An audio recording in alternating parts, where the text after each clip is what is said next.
Good morning. Good morning, sis.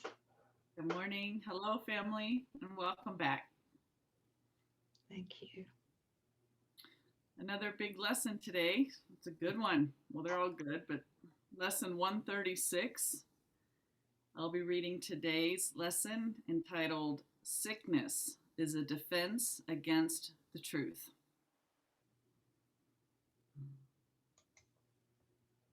Before we launch into this, just as a reminder that what we are in truth is one creation with God. Just union is our native natural state, that we are one in God, we are one with each other, Father and Son, or one in being. So that'll help set the tone for this lesson if we remember that. Do we need to, sis, Mm. do we need to perhaps remind our beautiful YouTube family, Course in Miracles family, I should say, uh, that some of the basic metaphysics before we launch into this, Mm-hmm. meaning that the body's an idea in our mind, not the brain, right? And Yes. you do that so beautifully. You explain all of that. It, I'm going back, or in my memory, to the first few years when I practiced this lesson. I did appreciate the lesson, but I found the metaphysics weren't really there for me. Mm-hmm. Mm-hmm. I still didn't realize in those first 2, 3 years that the body's an idea in the mind. Would have helped me greatly. Me too. Yeah, if if I'd known the basic metaphysics, yeah. Yes. Well, I know you probably haven't seen this, you guys, but this is called the gap diagram.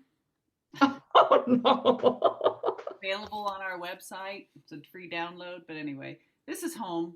Let's just not forget that we are one in the mind of God, pure spirit. There's no bodies, there's no matter. All is just spirit, and all activity and all of life is just God, right? So there are no private minds, there are no bodies, there is no mythical me. But this insane idea of a mind saying, I wonder what it would be like to become separate from God, and another mind agreeing, that that sounded like a good idea, gave rise again to the mind fell asleep. Part of the mind fell asleep. And this is the contents of the dream. So it's never become true, but it's the contents of a sleeping mind. And in it, we've got the time space continuum. In that, bodies seem to arise. The ego had the conundrum, well, if God is mind, well, how am I going to do a substitute? So it came up with this idea of a brain. The brain is in the skull of the body. And then this body gave life to many, many layers of a story and a personhood and its history, and we're off to the races, right? But let us not forget this is happening in a sleeping mind. Our role is to awaken to this, come back to mind, which is what we are. Okay? Beautiful. Unlimited. Yeah. All Beautiful. right. Thank you. Thanks, sis. I know we've said it a few times, but it's A it few. you know, in the illusion of linear time, Mm-hmm. it's taken us probably millions of years in Yeah. the illusion of time to convince ourselves that we are a body and not spirit, Mm-hmm. right? Mm-hmm. Now, hopefully, it's not going to take millions of years to unlearn that. Mm-hmm. Right. Okay, No, no, no, we're doing this together, and that's the speed up. thank you. Okay. And so remember, sickness is a biggie in the gap to keep the story of mythical me going. All right. So let's have a look, and let's listen to what Jesus has to say about how we use this belief in sickness. Yeah. No one can heal unless he understands what purpose sickness seems to serve. For then he understands as well its purpose has no meaning. Being causeless and without a meaningful intent of any kind, it cannot be at all. Is he saying sickness cannot be at all? That's right. So, coming back to that first sentence, no one can heal unless he understands what purpose sickness seems to serve. Sickness seems to serve this idea that we're a body. Okay, I'm a body and I'm sick. And the sickness proves that I am the body, right? Okay, that's what it serves. Now he says, for then he understands as well, its purpose has no meaning. So the purpose has no meaning because in truth, wow, the whole room lit up. It has no purpose and no meaning because in truth, we are one, right? So sickness, it's meaningless because what it's trying to enhance is an illusion. It hasn't done anything. So that's why he's saying being causeless and without a meaningful intent of any kind, it cannot be at all. So if this first premise is an illusion and sickness is simply something that the ego's tried to lap on top of an illusion, it's all meaningless because it's not happening here in the truth. Okay. Beautiful. Beautiful. When this is really seen, I included really, healing is automatic. It, seeing this, dispels this meaningless illusion by the same approach which carries all of them to truth and merely leaves them there to disappear. What's that same approach? So, okay, when this is seen, healing is automatic. Yes. It dispels this meaningless illusion by the same approach that carries all of them to truth and merely leaves them to disappear. At this point, you and I both, sis, have had numerous experiences or examples of this in our life, in our body, right? Haven't we? Yes. Yeah. Okay, good. So it's not a metaphor. We're here to promise you that we're not having you bark up the wrong tree. It is literal. And when the mind understands these metaphysics and has a flash of, aha, I get it. This cannot be. There is no cause to sickness. When you get that, the body harmonizes. It's like this flash of truth and love bathe the mind, and it's no longer in the illusion, and it's not projecting fear and guilt, and the body harmonizes. And it does not matter because there's no hierarchy of illusions. It does not matter what that illusion or the name of the sickness calls itself. A splinter or Alzheimer's. It's the same thing. They're both projections from the mind. Right. Thank you. Thank you for that. That's great. And just a reminder for me that was very, very helpful is that sickness has no cause. That's right. Okay. Can we talk about that a little bit? Because most of us have been educated since birth that the body is a cause in itself. You know, it is autonomous from the mind, and that sickness has a cause. Sickness is a cause in itself, right? Yes. Can we talk a little bit about that, just to give that foundation? Is that the only cause is God, right? Right. Is love, and does the ego have a cause? No. It doesn't have a cause, right? Because it's not God's reality and it has no cause. A question I want to ask then is, how can it possibly have an effect? As take sickness, for example. Do you mind to talk about that? Sure. Okay. Well, so just backing up just a little bit, Yeah. this thought that we had left God created fear and guilt, right? We needed a substitute for the mind of God. If we want to get out of the mind of God, we can't, of course, but we seem to fall asleep. And the dream uses an ego thought system as its substitute for God. Again, it's only happening in a dream and it's pure illusion. And the ego thought system is comprised of the fear and the guilt that we felt upon actually believing I've separated from God, I've obliterated the sonship, I'm guilty, and now I'm expecting punishment and attack, and I'm living in a state of fear. And all of that is projected out of the mind into the world. Mm-hmm. And one of the ways in which guilt is projected out, it's projected onto the body. It's projected into forms of attack in the form of like COVID or allergies or the belief in heredity or accidents, right? All these things happening to this body that seem to be an outside cause or a cause that we have no control over, right? So we've given cause to something else other than God.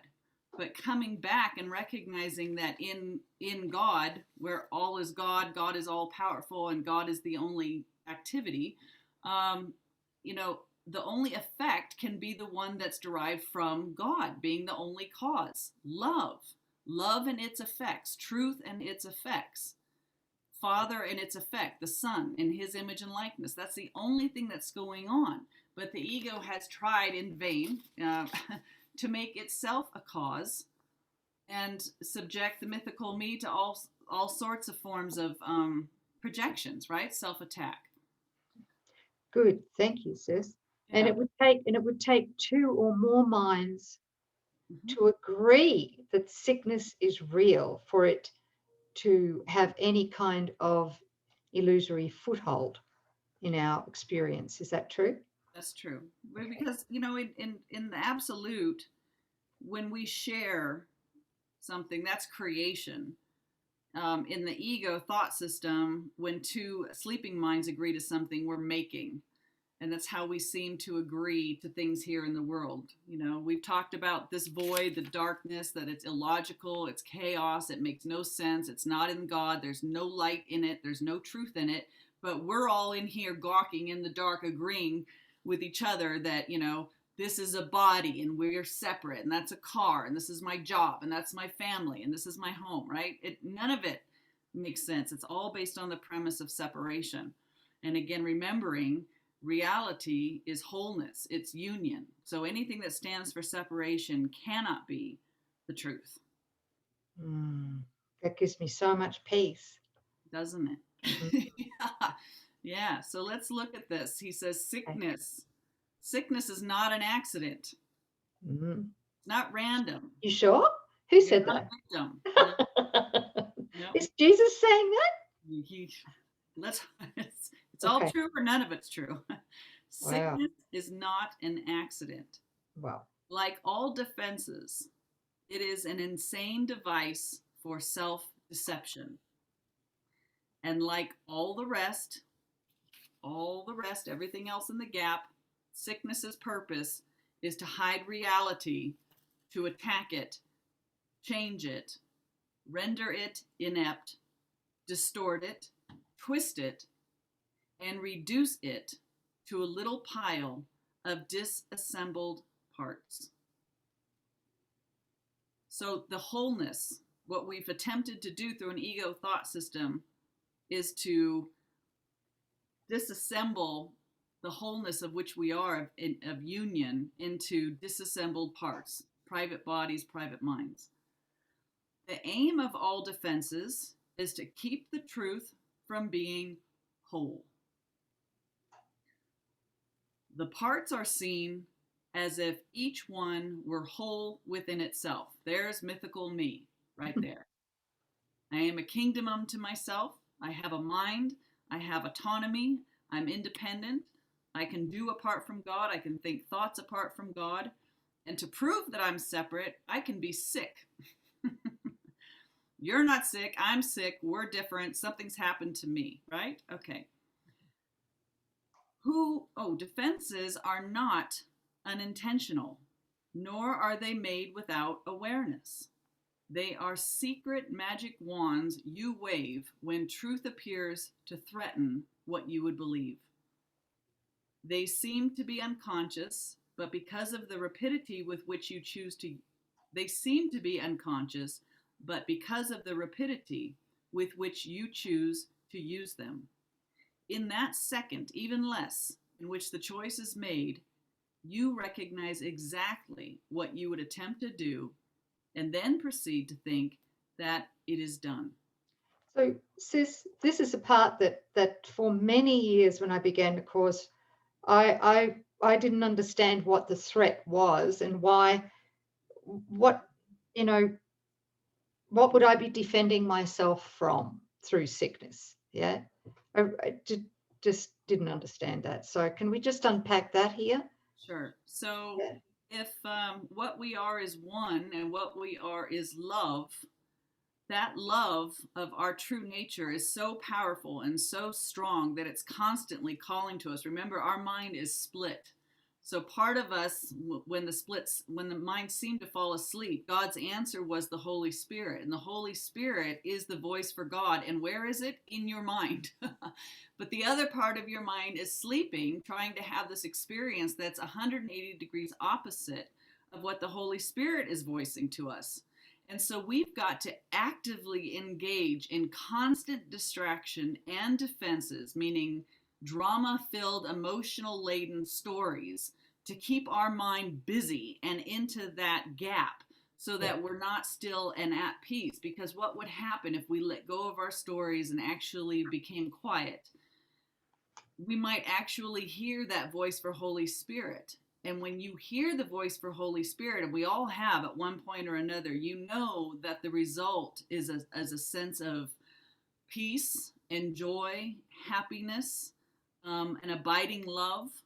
You remember yourself, your holy self. And should you actually fully remember what you are, or you begin to hear the voice for God, it would pull you so strongly. That memory would just call you and you would leap back into the arms of God. What would happen to your mythical me when that occurs? That's annihilation to mythical me. It's a glad annihilation because you're running back to the arms of God because you remembered home and mythical me has no value. But while you still think that mythical me or a sense of separation holds something out for you that you want, if you're having a good life and you like your title at the office and your fat bank account and your perfect home, well, love is going to be very, very threatening. And you want defenses against it. You don't want to truly join with a brother because in that holy instant of joining, there's love. Oh no, right? So we create shields all around us against divine love, true communication, authentic communication, and the holy instant. We don't want to join with anybody. We want our masks and we just keep our glass house up and protected That's at it. all It's costs. really, really well said. Thank you. Hmm. I think that's the key right there, you know. Now, significant defense, of course, the first line of defense is the fear of union, right? Which is the fear of love. It's Yes. the fear of actually showing up and being completely authentic, which involves being emotionally vulnerable. It involves being radically self-honest. Yes. It also involves, and I think this is a huge defense that the ego has against this. It involves recognizing that we are accountable for every ego thought that we have and every projection that we have. That's it. So, that's a huge threat to the ego thought system, Hmm. isn't it? Yeah, oh, definitely. I Right. would much rather have everybody believe that I'm a victim and that something like a disease has happened to me, and Mhm. I welcome the sympathy that I'm going to receive, right? The ego just sucks it up. It's like, yes, yes, yes. It does not want us to realize, wait a second, I'm using sickness. I've called this to me. I'm accountable for everything that happens to me. I'm not a victim. Mhm. And why am I using this? To bolster the first lie that I am this body, right? And Mhm. what's that for? To prove that I have left God and I'm separate from you. Right. Right. So the sickness is just smoke and mirrors. There It is is. no sickness. Right. So another thing that happens is what I call the ego backlash. All right. Mhm. I've had this, well, I was consciously aware of it hundreds of times after the fact. Mhm. Not, not right then when it happened. This is what we're talking. Yeah. Oh, hold on a second. Sis is frozen. give it a second, see if she comes back.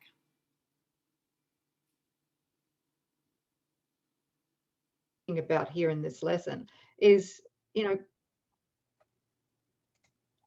out, sis. uh-oh. Sis?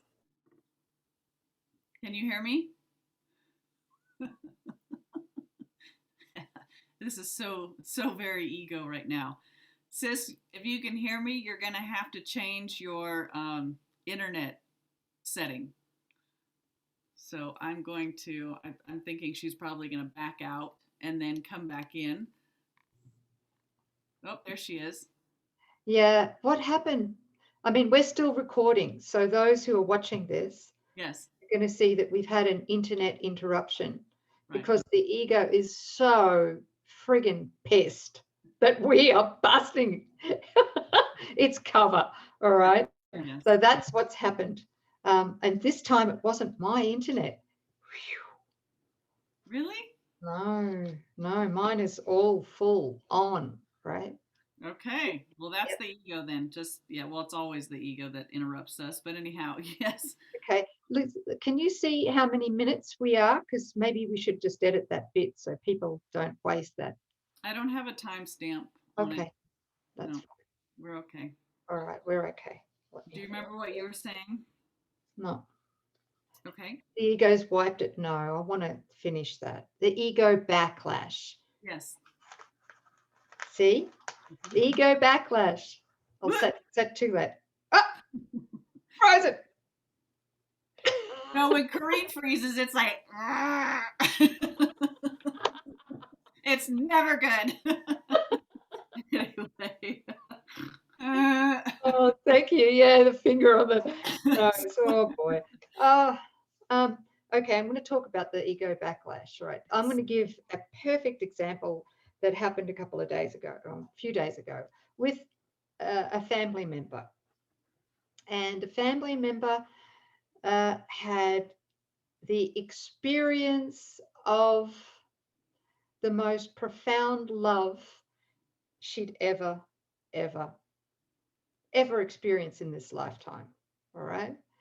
And it completely as if it subsumed everything she ever knew before that experience of love.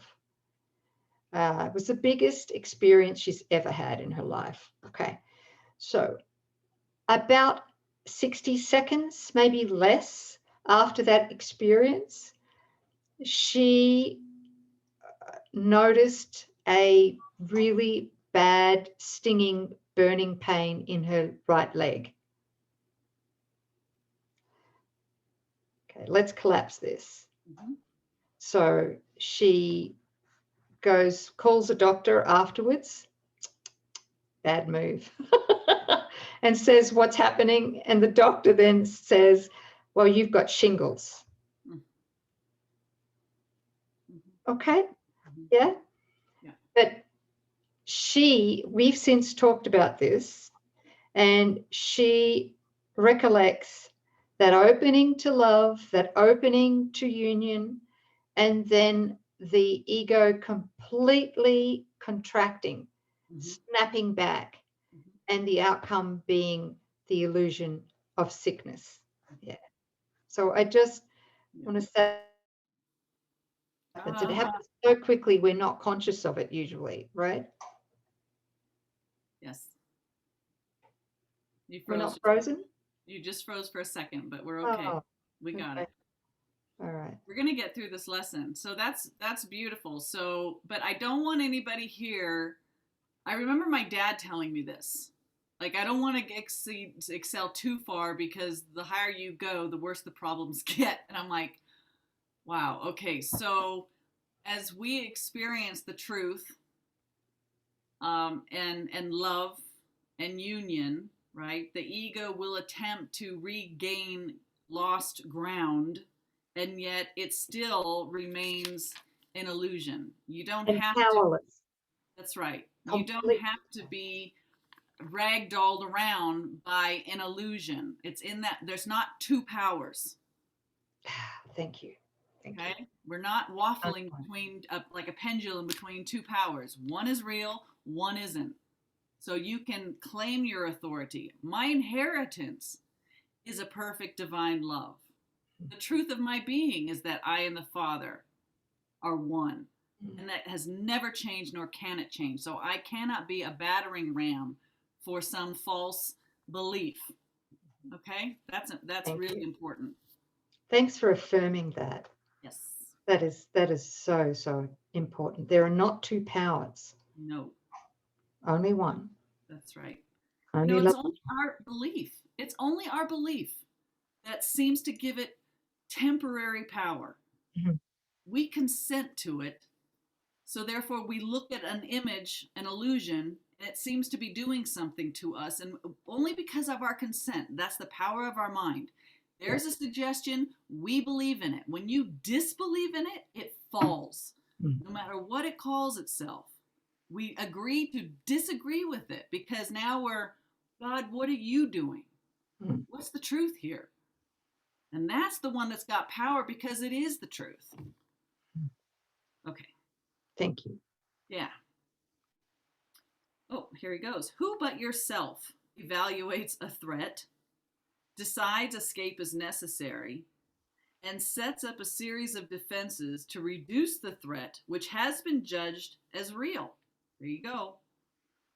All this cannot be done unconsciously. But afterwards, your plan requires that you must forget you made it. So it seems to be external to your own intent, a happening beyond your state of mind, an outcome with a real effect on you instead of one effected by yourself. Okay? Boy, when you tell somebody that this is, that they created, that they're seeming to cause this, that they've asked for it, how offended will they get if they're not on this path, right? You dare not even say it because they're going to look at you like they're absolutely crazy, but it's the absolute truth. This was an intentional decision to not know ourselves and to bring everything along that comes in that gap. It is this quick forgetting on the part you play in making your reality, which makes defenses seem to be beyond your own control. But what you have forgot can be remembered, given willingness to reconsider the decision, which is doubly shielded by oblivion. Your not remembering is but the sign that this decision still remains in force as far as your desires are concerned. So the lack of our accountability, the lack of our willingness to be accountable is commensurate with our desire to keep the story running. Yeah, well said. Thank you. So mistake this, what we think we've done, for fact. Defenses must make facts unrecognizable. They aim at doing this, and this they seem to do. Every defense takes fragments of the whole, assembles them without regard to all of their true relationships, and thus constructs illusions of a whole which is not there. It is this process which imposes threat and not whatever outcome may result. So the issue is this desire for separation, to make separate parts of the whole. That's where the correction needs to be, not in the way that it's playing out. It's that first thought of that separation could possibly occur. When parts are wrested from the whole and seen as separate and wholes within themselves, mythical me, they become symbols standing for attack upon the whole, successful in effect, and never to be seen as whole again. And yet you have forgotten that they stand but for your own decision of what should be real to take the place of what is real. It really is an attack on the whole to think that you are mythical me, and it takes a great deal of humility to recognize what this desire is declaring. It's an act of war on the sonship, on union, on God. Fortunately, God cannot be threatened, but in the dream, that's really the outcome of our desire. A mind that thinks that it is apart from the whole is a diseased mind. It is a mind not at ease, not at rest, in a constant state of fight or flight. And everything that that diseased mind projects is sick. Whether we can look at it and say, oh, it's not sick now, it seems okay. Any projection from a diseased mind is fearful, and the end of that projection is destruction. Yeah, I think it's a psychotherapy pamphlet that came from Jesus after the course was dictated. There's a line there that all sickness is mental illness. Yeah. That backs up what you've just explained there. Yeah. Oh, that the poor mind. I mean, it really, to take its place, to come back and rest in God, to allow it to become whole, is health. Really feeling and seeing that now. So these parts, when wrested from the whole and seen as separate and wholes within themselves, they become symbols standing for attack upon the whole, successful in effect and never to be seen as whole again. And yet you have forgotten that they stand but for your own decision of what should be real to take the place of what is real. Sickness is a decision. There he says it again. It is not a thing that happens to you quite unsought, which makes you weak and brings you suffering. It is a choice you make, a plan you lay. When for an instant truth arises in your own deluded mind and all your world appears to totter and prepare to fall. Now are you sick, that truth may go away and threaten your establishments no more. Wow. Love is such a threat. Union is such a threat. God is such a threat that we would order the body to become sick and age and decay and die to keep the truth out of our mind. I choose death before I choose God and union. That's what we've done. Okay, stay with us, guys. I know this is really harsh, but it gets better. The lesson gets better. He always takes us down and then brings us up. Thank God he brings us up again. People are at home weaving their noose right now. It's like, I just want out. See, sorry, sis, what were you saying? Just people are going to be planning to off themselves if we don't. I know, but this is important. First, a few times I went through this lesson in the beginning, I had such guilt. It made me sick. Yeah. So there was a terrible self-loathing that came with this lesson for me. There were, because I had a huge investment in pain, physical pain. I'd inherited that idea from my mother, that was the safest place to be, was to be in physical pain. Thank God that one's gone. But then when I saw this, I was like, you mean I am choosing this? I'm laying this plan as a defense against love, against God. I'm like, oh, holy shit. Sorry, but like it was really big. Yeah. And of course, I didn't recognize it at the time, but the ego took it, the spiritual ego, and flogged me with it. Sure. Saying, look at you, how could you do this? So we've got to be very, very careful not to fall down that hole. Yeah. Right. There's not to be any self-judgment for this. No.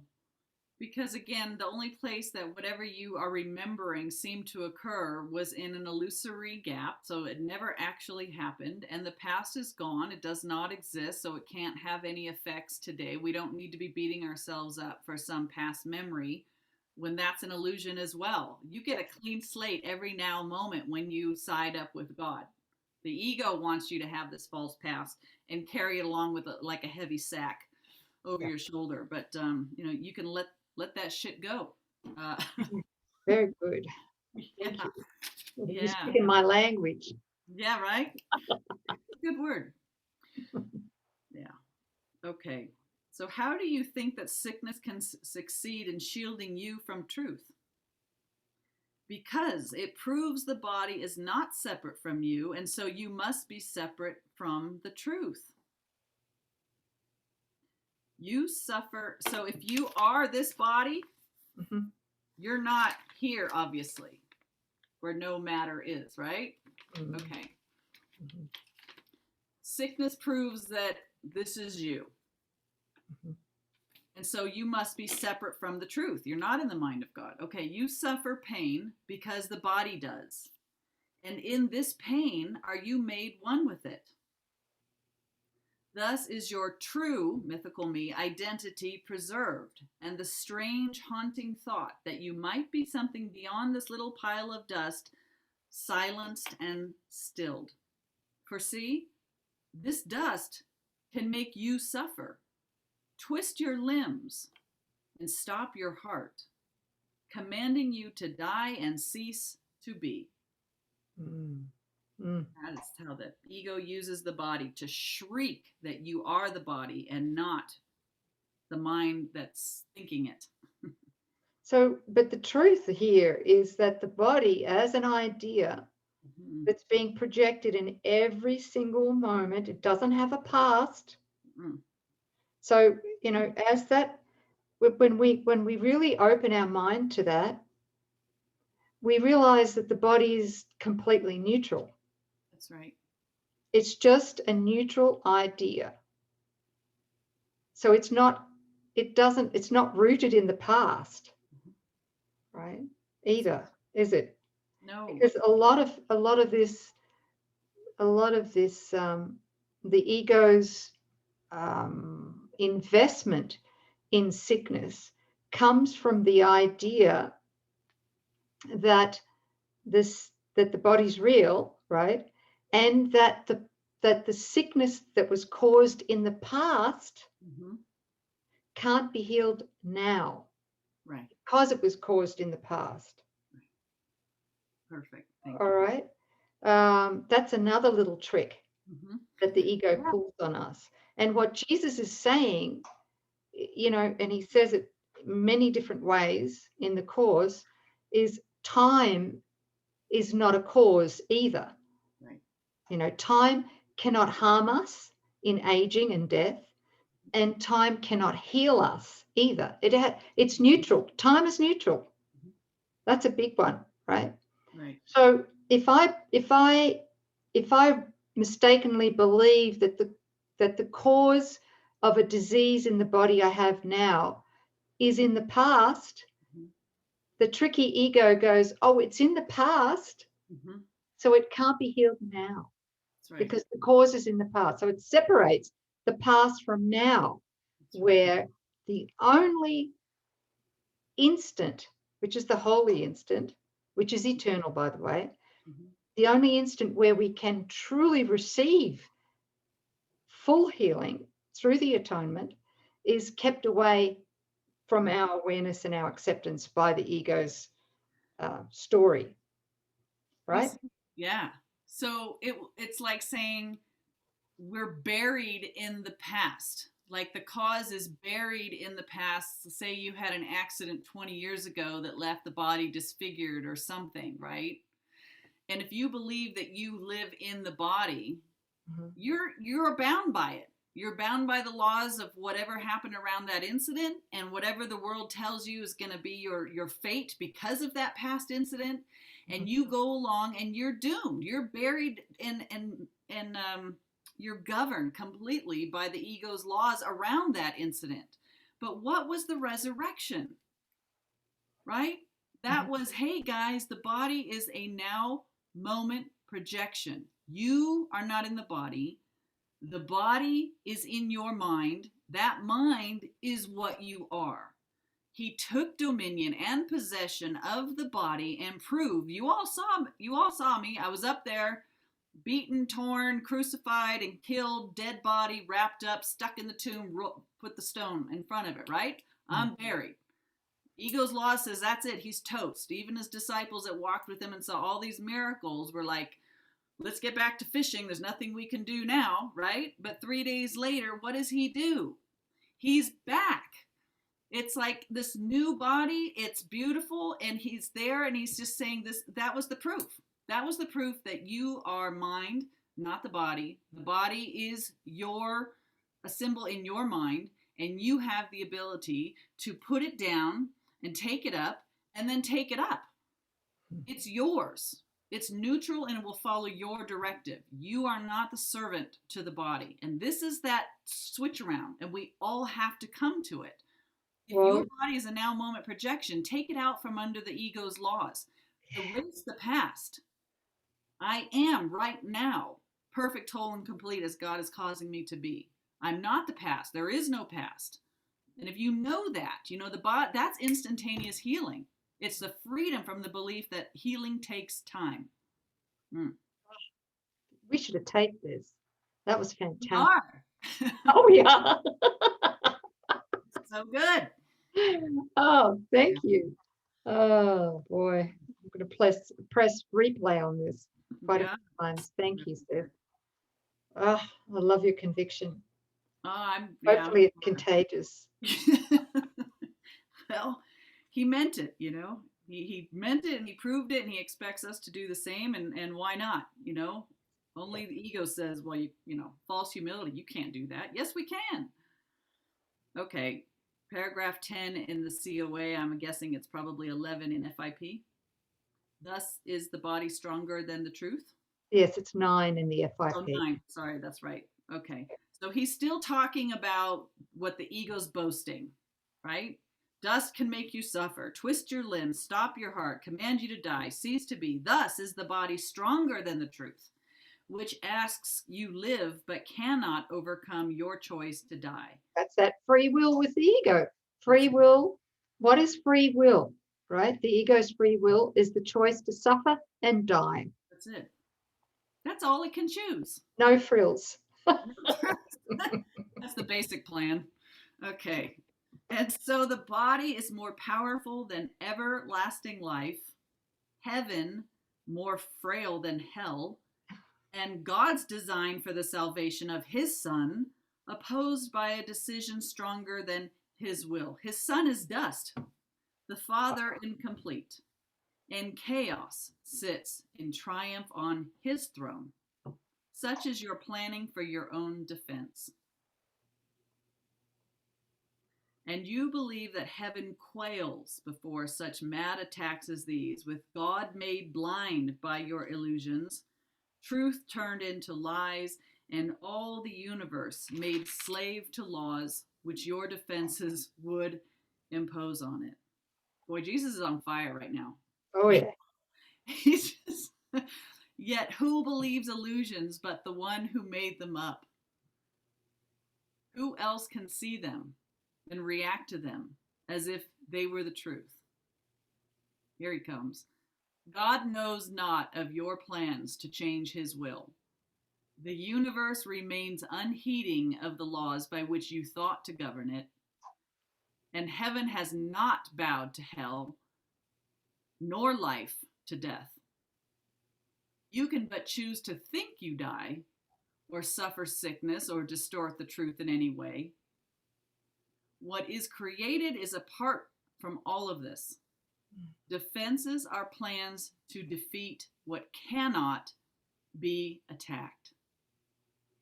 What is unalterable cannot change, and what is wholly sinless cannot sin. Such is the simple truth.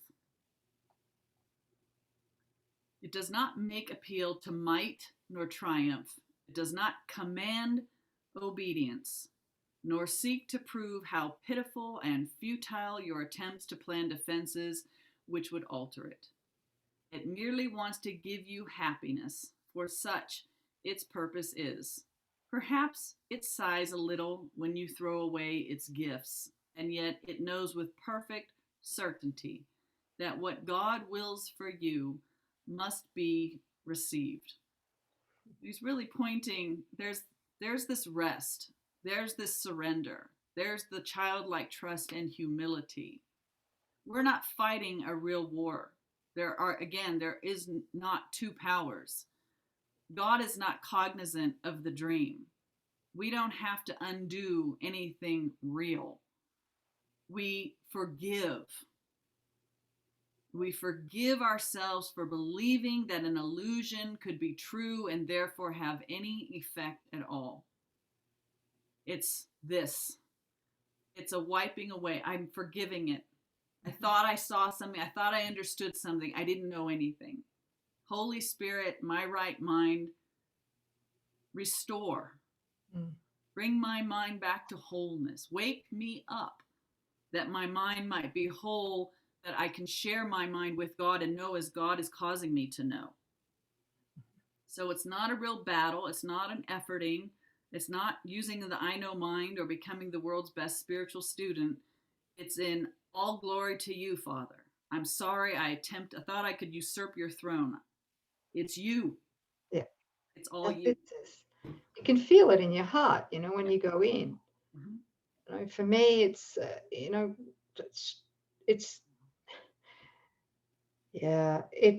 that moment, that holy instant when I genuinely on my knees join with Holy Spirit to say, or Jesus, and say, look, help me to forgive myself for believing this. Yeah. I'm so sorry for believing any of it. Right. Yeah, that's it. And then he can wipe pause or the effects of separation. Yes. Thank you. Thanks, sis.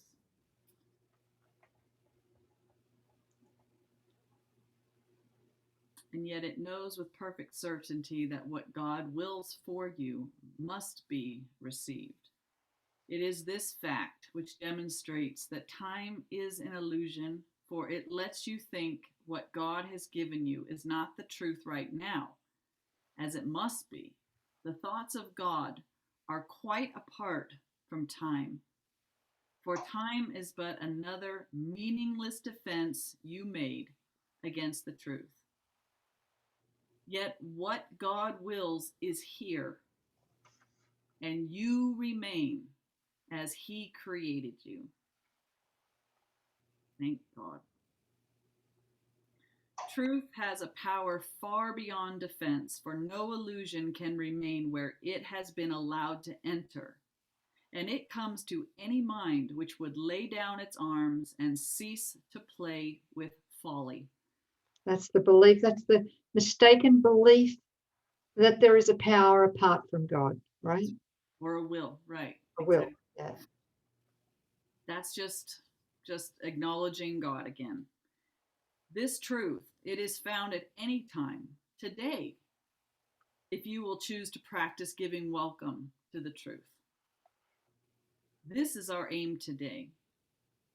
And we will give a quarter of an hour twice to ask the truth to come to us and set us free. And truth will come, for it has never been apart from us. It merely waits for just this invitation, which we give today.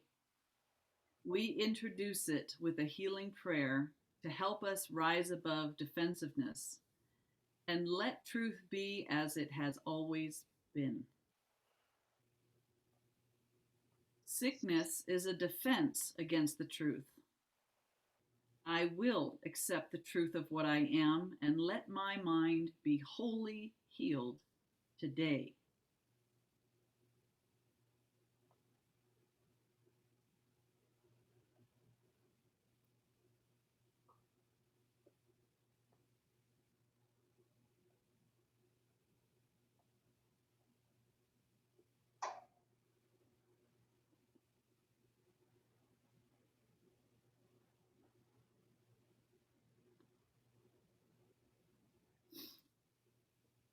Healing will flash across your open mind as peace and truth arise to take the place of war and vain imaginings. There will be no dark corners sickness can conceal and keep defended from the light of truth.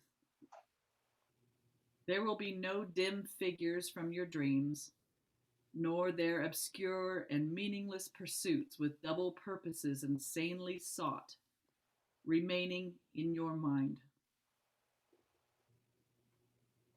It will be healed of all the sickly wishes that it tried to authorize the body to obey. Now is the body healed because the source of sickness has been opened to relief. And you will recognize you practiced well by this.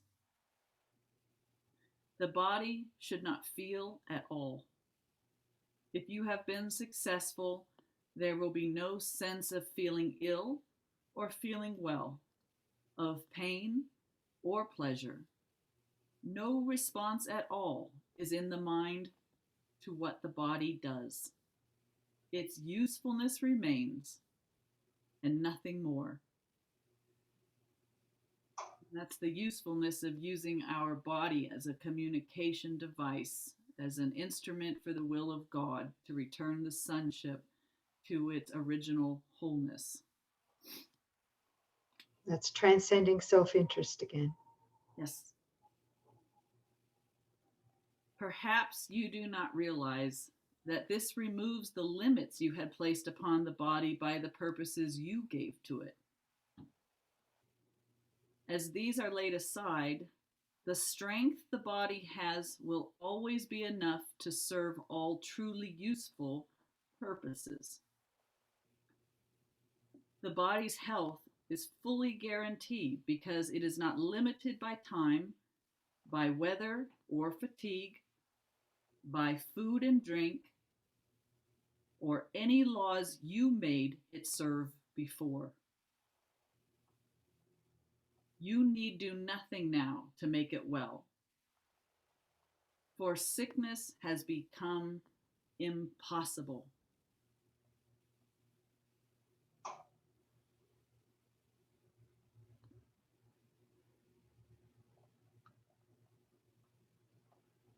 Yet this protection needs to be preserved by careful watching.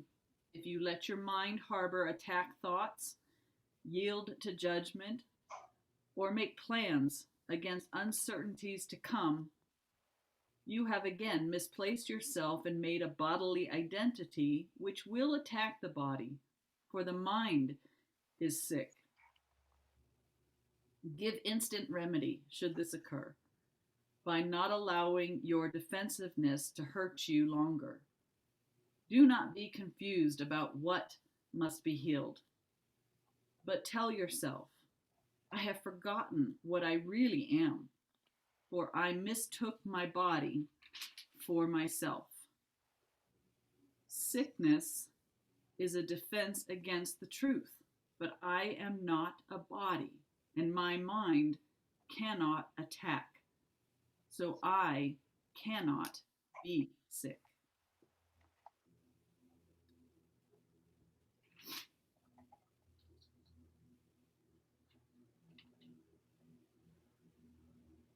Sickness is a defense against the truth.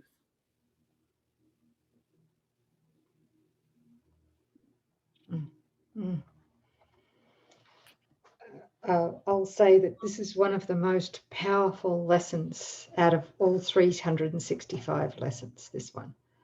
It's a pivotal lesson.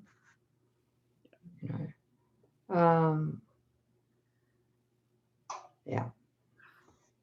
And thank you. I felt that, sis. I was right there with you, joining in that pause. Yeah.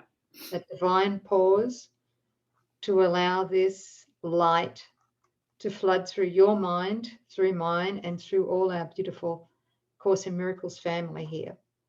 Yeah. Yeah. Yeah. Yeah. Today, just my deepest desire, and it's his desire, that we really get this today, to really accept that the body is in the mind. We're not at the mercy of the body. We are not at the mercy of the ego. This was a choice. Thank God it never occurred, and we can forgive it and put order, cause and effect back. All we're ever addressing is the mind. And a mind that knows its wholeness can't project anything less than harmony and joy and divine love and abundance and total satisfaction. The kingdom of heaven that's within you right now is recognized and experienced. So just to go a little bit deeper on this, Yeah. a mind that knows its wholeness. Yes. I struggled with that for decades.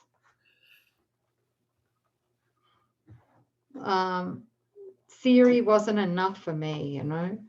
In the end, on my knees, I had to ask Holy Spirit, Jesus, come in, please. What the hell do you mean? What obviously I was missing the experience. So I asked him for the experience of that. Now, what came as a result of that is the part that was missing was the experience of my incorruptible innocence. Mm-hmm. That's it. That was it. That's what pulled me across the line. Then I realized in my experience the wholeness that's necessary, right? But we can't do that while we still believe that we're guilty. And you know, we can tell that we still believe we're guilty while we're being triggered by other people and believing that it's their fault. Mm-hmm. Right? While we believe we're a victim Yes. of somebody or something, it means that there's guilt that's seeing it. It's that filter of guilt. Mm-hmm. That's what needs to be relinquished. Yes. That's right. Yeah. So thank you for accepting yourself as God created you, which is spotless, perfect love, perfect innocence with no opposite. Thank you, sis. Yeah. Thank you. Thank you. Thank you, family. We love you. And we'll see you next time. Yes.